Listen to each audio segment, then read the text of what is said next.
আসসালামু আলাইকুম ওরহমতুল্লাহ তাআলা বারকাতু। আসলে বাংলাদেশের প্রশাসনের প্রতি আমি ধিক্কার জানাই।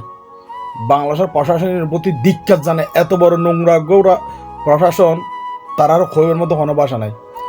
বাংলা জাতীয় দলের প্লেয়ার, ন্যাশনাল টিমের প্লেয়ার নাইম শেখ, সে 10টা বাজার রাইতের খেলা শেষ করিয়ে সে আই যে তার বাসাত মাঝে আইনের অবস্থার মাঝে একখান সিএনজি ভিতরে এবং ট্রাফিক পুলিশ এবং সিএনজি ভিতরে 6 2 জন মিলিয়ে আইনের পর দিয়ে সিএনজি ড্রাইভারের হতে গাড়ি সাইড করো হওয়ার পর দিয়ে ট্রাফিক নাইম শেখে মনে করছি তারা এনে স্বাভাবিকভাবে যে ফুসলে বা ছবি মারবি লেখা মনে করছি, যেহেতু সে একজন পুলিশ।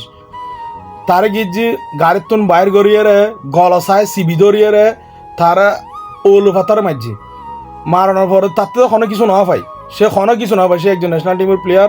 ইয়ান পরিচয় দনের পর দিয়ে তার ওলে ভাতারে মাঝি এবং গলা চিপি ধরছি, তার হাতে যে হাতে বল করে সে হাতে মাঝিয়ে এই দড়িয়ে বাজছে প্রেস কনফারেন্স মাঝিয়ে হদ ওসি রুমের মাঝিয়ে তাহলে উগ্র ন্যাশনাল টিমের প্লেয়ার পুরো দেশের রিপ্রেজেন্ট করে, যে বাংলাদেশের পতাকার উঁচু করে, সে ন্যাশনাল টিমের উগ্র প্লেয়ারের গাছ মাঝে এভাবে অন্যায় এভাবে অত্যাচার করেন কিংবা রাইট আছে।